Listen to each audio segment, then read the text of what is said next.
என்னங்க வெளியில என்கிட்ட வேற மாதிரி சொன்னாங்க. அத நம்பி என் சொந்தக்காரங்களுக்கு எல்லாம் நான் சொல்லி அனுப்பிட்டேன்.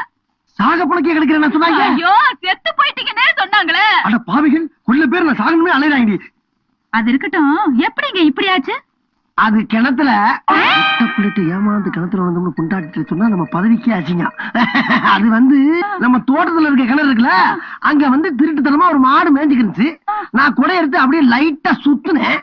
அது உள்ள கொம்ப கொடுத்து தூக்கி விடுச்சு. பாத்துக்கடி, 1.5 கிலோமீட்டர் மேல போயிட்டு கீழே வந்து விழுந்தேன். அதுக்கப்புறம் மாடு யாருதுன்னு விசாரிச்சா அலங்காநல்லூர் ஜல்லிக்கட்டுல இருந்து புடுங்கிட்டு வந்த மாடம். நல்ல வேலையா போச்சுங்க. கால்ல குத்துன கடிக்கு தப்பிச்சீங்க.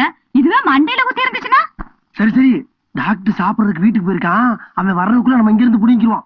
கால் சரியாக வேண்டாமா? அது வீட்டுல போய் மஞ்சள் பத்து போட்டா எல்லாம் சரியா போயிடும். நீ வந்து விழுந்ததுக்கு எந்த வழி வலிக்குத?